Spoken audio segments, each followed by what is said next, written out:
everyone, and welcome to my YouTube channel. Today we are doing things a little bit different on this channel. You get to see the face behind the voice. So I'm going to interview quickly my guest, Mawuse Hayibor. So she's going to talk to us about the Afrika Kommt. I don't know whether I'm mentioning it all right, but I'm sure she mentioned it very well to us. Scholarship, which is an initiative by the German government to sort of enroll interns, future leaders on internships. So I wouldn't say much. So I'll just quickly invite Mawuse to the platform so she can educate us more on this scholarship. If you're new with us, you are the real MVP. Do subscribe if you have always been here. It's amazing having you here, and I really, really cherish you from the bottom of my heart. So, ladies and gentlemen, Mawuse Hayibor. So, hi, Mawuse. How are you doing? Hi, Lois. I'm fine, thank you. How are you too? Very well, thank you. How is the weather treating you and all? Emma, it's not bad. I'm not expecting very, very horrible weather in Germany, but it's really not that bad. Polar neck, a good jacket, and you're fine. Yeah. Yeah, good. Yeah, good to go. So, well, this is my first time hearing about the this scheme, the Afrika Kommt. I don't know whether I'm mentioning it all right. So, we'll just go into details how the whole scheme is like. So before we start, I just want you to tell us a bit about yourself, your academic journey, your working journey, because I know the scholarship is for future leaders. So, I mean, at what point did you decide that, oh, you wanted to go away for this and all that? Yeah. Okay. So thank you very much. So my name is Mawuse Hayibor. I'm a degree holder from the University of Ghana. I studied biomedical engineering. And after school, I did my national service as a lab person, and then started work with a company called DCL Laboratory Products Limited, where I worked as a biomedical sales engineer. And I worked there for about 3 years, approximately 3 years, yeah. And then there I picked up a lot of sales, technical sales skills and all that. So it was during my time working with this company, we had a partner called MEC, and the country manager for the company actually introduced me to the scheme. Now, it's not really popular with people in the West African region, but it's very popular with the East Africans. We would come to that. So yes, he spoke to me about it. They said, okay, I've never heard of this scheme before. So he told me that around November, December is when the invitation for applications come out. So I should be on the lookout. So this was in 2019. So when the first applications came out, I mean, I was always scouting because at that time, I was also looking for scholarship opportunities to leave the country. You and I have been talking so much about me and my confusion in doing my master's and all these things. Yeah, so one day just scouting on the internet, looking for scholarships. Then I saw this scheme and I remembered what my friend had spoken to me about, the country manager had spoken to me about, like, oh, this is the scheme. So it's called Afrika Kommt, meaning Africa is coming. And yeah, that's the meaning. And then yeah, so if you read more about it, you just get to know that it's not a scholarship, it's a fellowship. Okay. Where they recruit young professionals from the African region and then bring you into this program, which has 3 modules. First, you learn German, and then you have international management trainings, and then you intern with a well-known international company in Germany. Okay. Right. Okay. So I applied for this, several essays, several application documents you need, but then I wasn't picked the first time. Then I applied again the second time, and then this time I got some feedback. I mean, I went through the interview stages. I went through about 3 or 4 interview stages, and then finally got selected for the program. Yes. Great. We'll come to the application process and what sort of essays you need to write, but we'll go. Who are the sponsors of the program, and what's the execution? Who is the execution body like in total? Yeah. Okay. So the if you read about Afrika Kommt, you realize that their program is sponsored by a lot of partners. So you have companies like Siemens Healthineers, MEC, SAP, Boehringer Ingelheim, you have Robert Bosch, etc. We are talking about the big companies, the big international companies in Germany. So they are the sponsoring bodies. Okay. They are the sponsors of the program, but their program is executed by GIZ. Oh. So yeah, so I don't know how to pronounce GIZ in full. It's a whole different ball game, yes. Yeah. So yeah, so what happens is there's a call for application, and if you go onto the website, you see the model. So every company is sponsoring for that year, because not every company sponsors for every year. Okay. Yeah, it depends on what some companies have been doing this for the whole 10 years. No, I mean the 10th cohort. I mean, this is the 10th year of intake, right? So some companies have been consistent for the whole 10 years. Some have done just 2 years, some have done so, depending on whether they want to sponsor people that year or not. Yes. So if you read the website, you realize that each company has what they want, a criteria they want, some degree. They get so specific as to mention which region they want you to come from for them to pick you. Because they know why they are training you, for what region they want to train you for. Yes. So basically, we'll come to that because we are building the story. So just like you said, if you read the website, you get a lot of information. And if you're here, just put the website on in the description box. You can just have a click. But apparently the scholarship is open. It was open on February 16th and is closing on March 30th. So we're talking, this is the first application cohort and first phase first. So I think that the next would be like, so somebody is here, the person is new to this whole thing, okay, completely new. What sort of essays are required of you? What's the application process like? And yeah, just a little bit of details into that would do. Yeah. All right. So for the application process, right? First, when you open the site, you need, if I remember correctly, for the application, we had to write our goals for the next 10 years. Why we want to be part of the program. So you are going to write an essay about your goals for the next 10 years. You are going to write an essay explaining why you want to be part of the program. Okay. The program is supposed, at the end of the program, you're supposed to be a change maker, because as you rightly mentioned, it's a fellowship for leaders, young African leaders. And so they are bringing you into these companies to train you international management, business, and in your field, for you to come back home, for you to make an impact with what you have learned. So you are supposed to write an essay detailing what your change initiative is going to be, which is the most important thing, because that is why you are being trained, to be a change maker. So what is your plan? Which is the essay you have to put into, you have to really put some thought into. Yes.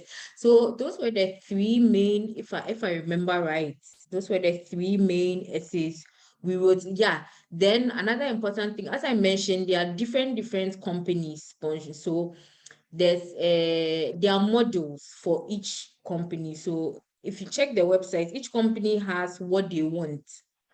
So you look, and they give a restriction. You can't write for all the the modules. So you have to choose 2 or 3. I don't know how it is this year, but for my year we had to choose 3. And then they have their criteria. So you're supposed to write an essay explaining why you fit in the models, or for the companies that you've decided to intern with. Yeah, so those are the essays you write. And then with the normal documents, a copy of your passport, your degree, your certificate, etc. It's your CV. And over here, I'd like to mention that your CV, at this point, they're receiving so many CVs. So a virtual HR is being used, that's an AI. So I'll encourage everybody to go and find out how to write your CV, how to write your essay so that it's picked up by the virtual HR. HR. Okay, I'm going to put you a little bit on the spot. So if you're joining, I'm just sharing my screen shortly about what she's talking about. So these are basically like the modules, I think. So you are asked to select one or two. So I don't know whether you still remember, but for your cohort, what did you have to choose? And somebody here doesn't know anything at all. So it's just give them a bit of an, what did you have to choose, and how did you align your goal? Use an example. We are not going to show them example of your essay, but you're just going to talk about it from your way, where you worked, and how did it impact into what the essays topics that you.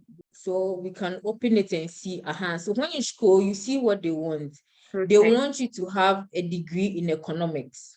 You should have a working experience in that. So they've actually written down what they want. All of them have that. So it's up to you to download every single one of it and read through all of them and see where you fit. If you fit into 2, then you apply to those 2. If you fit into 3, but there's a standard, there's a number, a maximum number of companies you can apply for. I think this year you will be asked to select 1 or 2 preferred profiles in your application process. And this is the 11th intake. So, right. So then you read all the profiles, the 8 profiles, because I see there are 8 companies sponsoring this year. So you read all the 8 profiles and then you choose the best 2 that you fit. Choose your best 2. The reason why it's very important to choose your best 2 is because your CV is going to be, I don't know what word to use, is it marked or compared with whatever they want, the specifications they've outlined there. So if your degree, if your educational background, if your work background, the number of years you've done doesn't align with what they want, you wouldn't stand a chance, because there are a lot of applications coming in. The program is getting out there. People like me are talking about it. We are telling our friends, we are telling our old classmates, we are telling our nephews and nieces about it. So applications are coming from everywhere. So if you don't choose the one that fits you best, and you are not targeted, and you are just throwing your applications everywhere, here and there, probably won't work. Yeah. So the next question. So I know you did marketing, engineering marketing. So what topic did you have to choose, and how did you write the story? If you can just tell it to us like a story. Okay, so for me, the profiles I applied to were MEC, because I had worked with MEC in my distributor company, and then I applied to Siemens Healthineers. So I fit best my profile, and now I am interning with Siemens Healthineers. My profile fits best with Siemens. So that was the first one I chose. Then I wrote exactly what they wanted. The region I was from was where they wanted.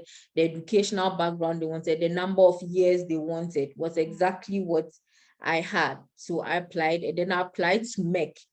I didn't have the degree they wanted. They wanted someone who was a doctor or a pharmacist, but I had done biomedical engineering, which meant I had done some sort of biology. And then I had also marketed their life science products, their chemicals for research and all that. So even though I didn't have the educational degree they wanted, I had worked in their market line before.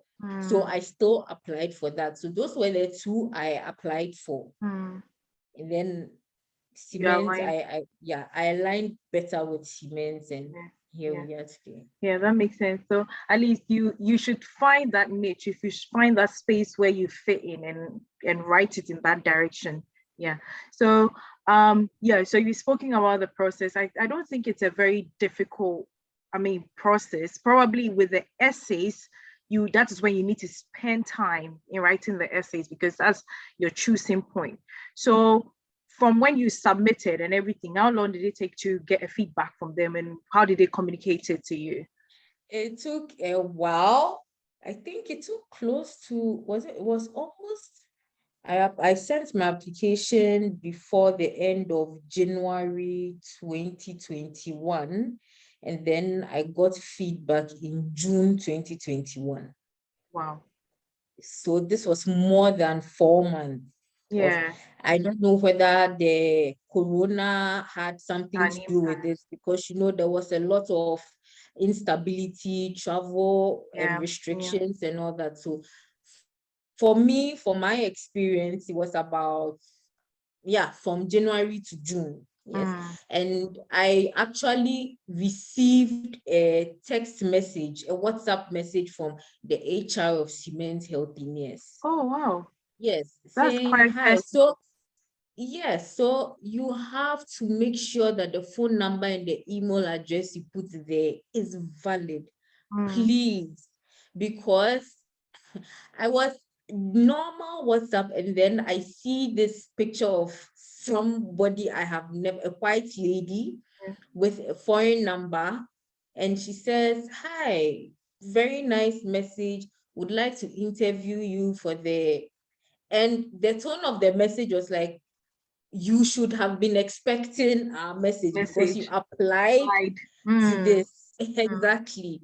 So quickly, okay, I followed the instructions, the interview session, then the interview sessions came. And then after she got me like on text, then the rest of the information started coming for my email. So you have a lot of Teams meeting invitations in your email. So you always have to be checking your Yeah. email for the next update, because you'd be asked to send documents, you'd be asked to sign contracts and send, and then they have deadlines.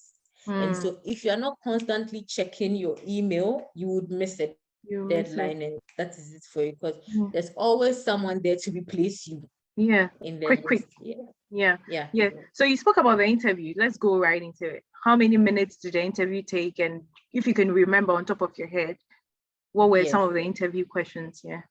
Okay, so for me, I was interviewed by Siemens Healthiness, after which GIZ did an assessment center Okay. for us. So for Siemens, I had an interview first with the HR, asked a lot of personal questions to get to know the kind of person I am. Then there was a second, more professional. I mean, the first interview was also very professional, but it's not an interview that will make your heart pound, because you're going to answer some technical questions. This was just a very conversational kind of. But the second interview was more of the heart pounding interview, where the team you are supposed to work with, if you are picked for the program, tries to get to know you, asks you more about the work you've done and everything. Then there was a third. I went through 4 interviews with Siemens. So there was a third interview. That one was a bit more rigorous. And then I had a final interview with the whole team, where I was asked to sell something to them. Wow. I have applied as a biomedical sales engineer. You say you're a biomedical sales, so show me you can do what you say you can do. Wow. Yeah. So I was asked a lot of very specific questions about what I did. It was when I was done with that interview, I just lied down. I just lied down because my heart was pounding. Yeah. So after that, yes, then I was selected for an assessment center, where it's more of an interview to see how you work in a group. Yes, and presentations, a lot of presentations. Wow. The former cohorts before Corona, they were all flown to Kenya for an in-person assessment center, but because of the Corona, it was done via Teams. Very, very well coordinated, I must say. Yes, very, very well coordinated. So yeah, that was the interview. So after that, it took about, I think, a week later, then the congratulatory messages came around. The full list of fellows who had been selected were brought out, followed shortly by the contracts signed. Okay. So how many of you were picked, if I may ask?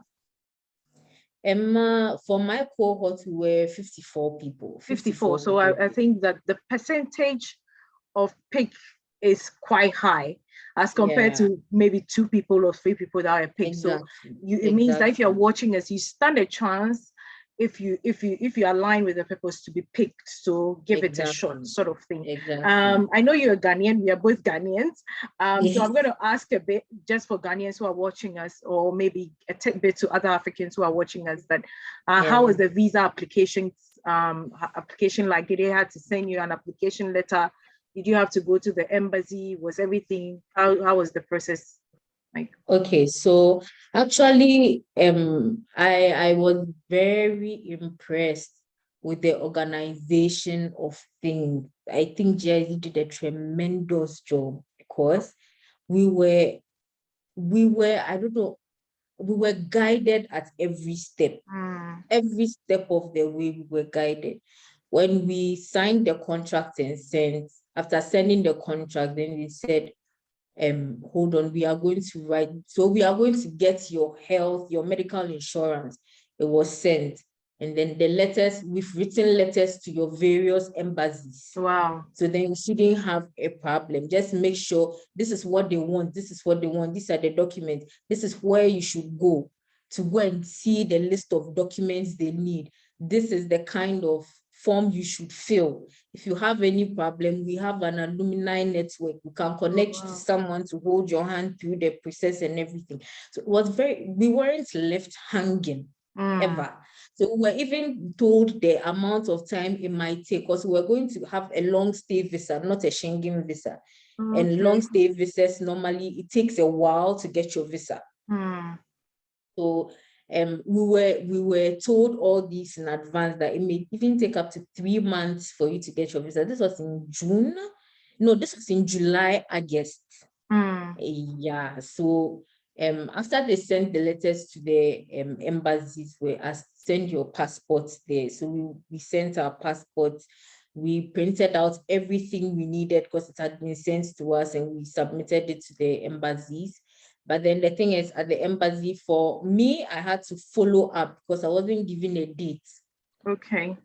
As to when, the normal thing at the embassies, you are given a date when to come for your passport, but I wasn't given a date. So I followed up after a month and a half, and then when I went, my visa was ready. And so I just picked up my passport, and I came home. Then when we got our visas, I took a scan, sent to them, and then they quickly booked the flight. And then there were team meetings at every step. Okay, so even at the point where we're about to leave the country, there was a meeting to say, hey, you don't need to buy all these things, you don't need to buy a lot. When you come, we'll make funds available for you at the spot to be able to get winter coats. And we are saying this because some of your flights have baggage restrictions and all that. So that comes to the question, if you can add it, how is the stipend like? When you get there, how much is your stipend, your salary? If you can mention it in euros, like the German euros, so that anybody watching can do their conversion. Okay, so for me, for my group, let me speak for me and my group. Our stipend in the first 3 months was 750 euros. But then per the contracts you sign with your partner company, then you know how much your salary is going to be when the internship starts. So the thing about the first 3 months is when you are supposed to learn German, and GIZ takes care of you, your transportation, your discount cards, your accommodation. It's really smooth. Wow. It's a smooth sailing process. We are guided from one place to another. You are never left hanging. Okay. Yeah. You are never left hanging. And the money, the visa was free for us. Everything was paid for. Flight tickets were paid for. We literally just had to sit in the plane and come to Germany. And when we came, we were dropped at the doorsteps of our apartment, introduced the landladies, were made to feel at home. From home, yeah. At home, yes. So I we always were call guided. I always call it come with your body, like just come, just follow the process. Yeah. So you've spoken about Yeah. the stipend in the big first 3 months. So the Yeah. salary, if you would like to disclose that as well. Okay, so for my my salary is, what is it? It's 1,600 euros. Wow. That's Yeah. plus Yeah. accommodation. So Plus accommodation. So and that they are paying accommodation. all right. And then there's Wi-Fi. All So my right. salary is just 1,600 as an intern. 1,600 See, euros. guys, if you're watching this and you have the qualification, you're sitting down, then I think that your family is doing you. I don't understand.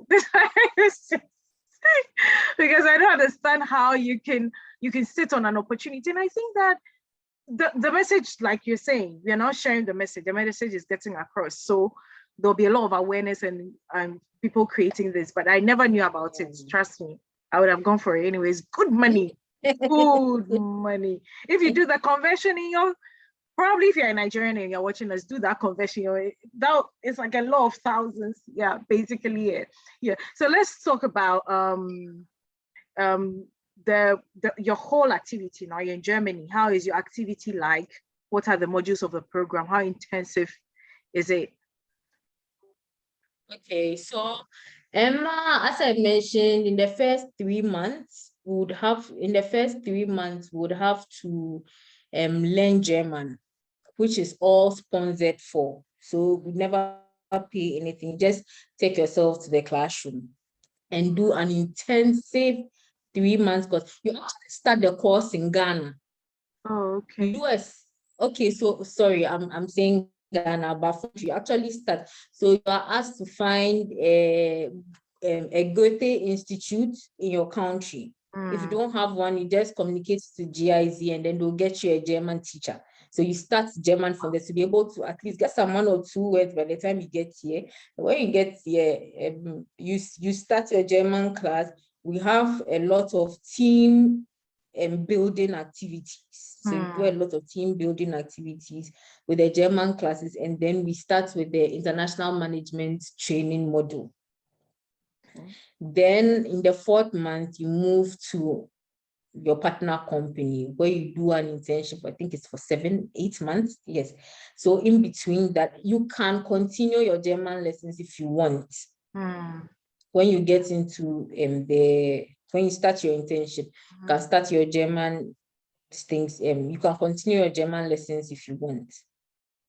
Good. And yeah, the international management, yes.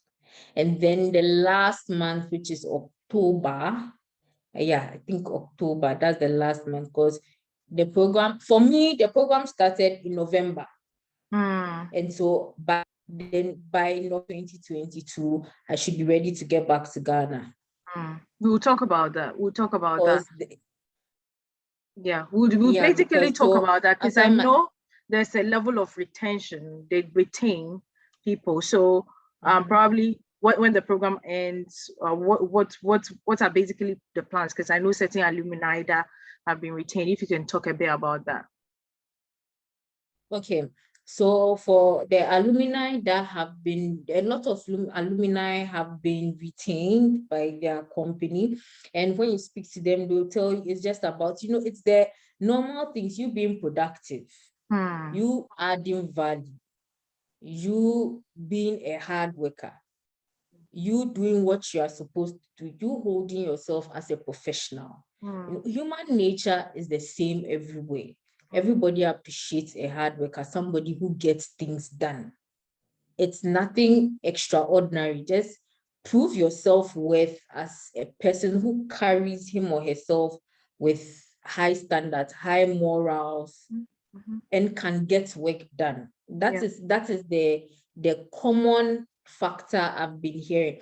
And networking, not in Ghana laws, you understand what I'm saying? Not ahoshishe. Yeah. Not ahoshishe, but I mean talking to people, like making the effort to get to know people, not you just sitting down and waiting for everybody to come to you. Yeah. Making the conversations. Like, Yeah. I mean, it's very African of us, African nature to not to speak when we have not been spoken to. So networking is more about when they add that factor to the African community. It's about coming out of your shell and being able to work as a team and speak when you can speak and hold certain virtues and principles when you need to hold on to them. And I think it's a very big deal for Africans. So you understand when they say that you should do that. So I think that, basically with the contract and stuff, where there's some do's and don'ts, things you needed to do, things you needed to look out for and whatnot. So the contract, I can't do any other work apart from what I'm here to do. The usual, when I mean you can't misbehave. So really that was the biggest thing. You can't just after signing and then so much money spent bringing you, just all of a sudden decide to abandon the program. There are consequences to that. And so you can't just do anything. But the two things that really stuck that I remember all the time about the contract is, so you can't just do any other work because you think you are in Germany and it's an opportunity. No, it came for a reason. My African brothers and sisters, stick to why you came. So the question is, how many hours are you allowed to work? Okay, so my internship, for me, my contract 7 hours. So I work 7 hours a day, Monday to Friday. So you can't do any other work. 7 to 8. No, I mean, Lois, you know these things, but your contract says you came for a reason. You came to intern with Siemens, you came to intern with Bosch, you came to intern. That's why you came. Be in your lane. And do what you came to do. When the time is up, you came to learn something, to be a change maker. That is our contract. When we are done, we are going back. If you want to apply to stay in the company, you apply and you stay in the company. But the thing is, this internship does not guarantee you a job. That is the take home. It does not guarantee you a job. It's a training field to teach you how certain things are done in the more developed part of the world. So that when you are done learning, you go back home and implement that idea, that new thing you've seen, to make business better, to make Africa better. That is the aim of the program. The aim of the program is not to bring you, to get you a job in the company you are interning with.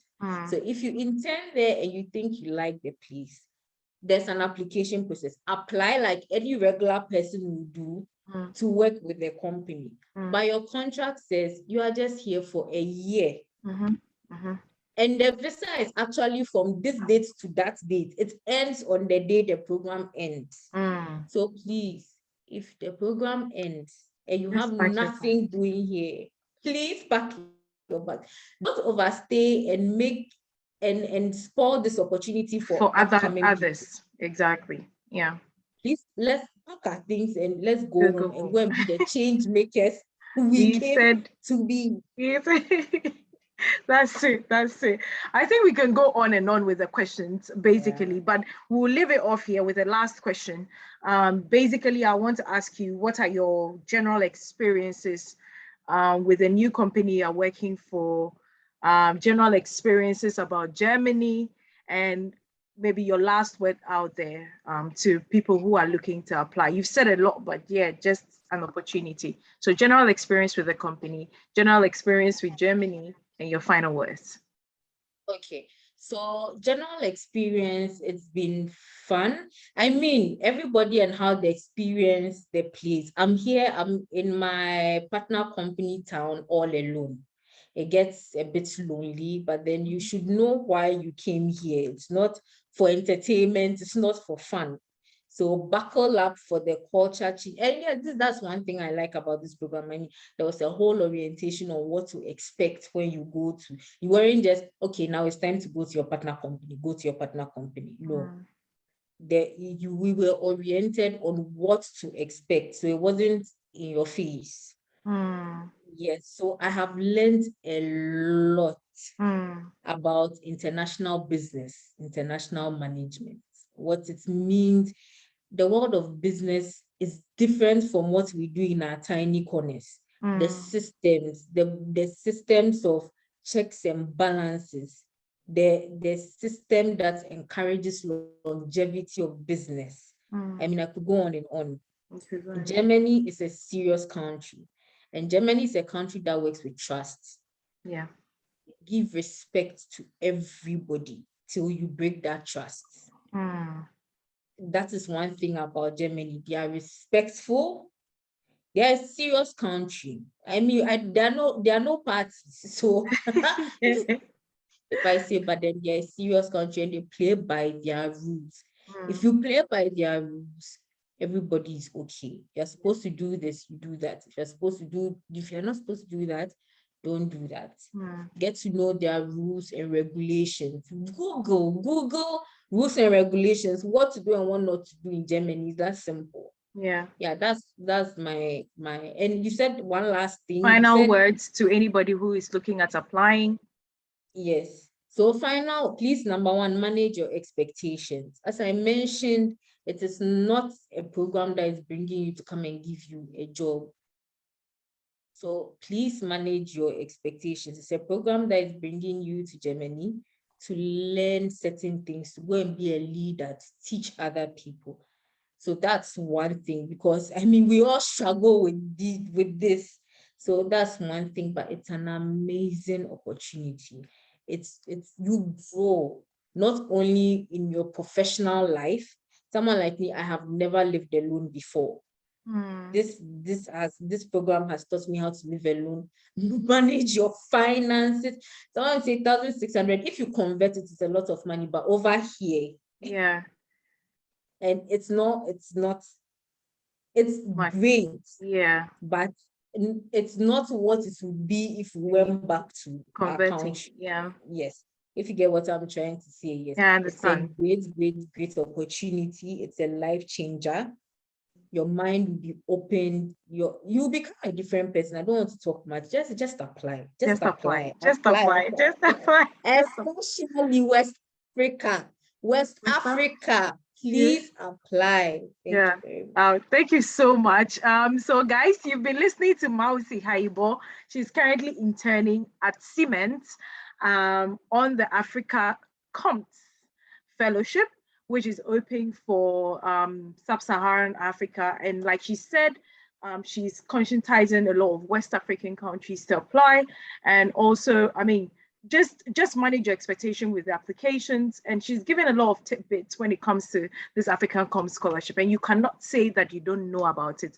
I'd like to thank her so much for us putting this together. Trust me, I'm very genuine on this, my YouTube channel. This is around 10 o'clock our time recording this shoot.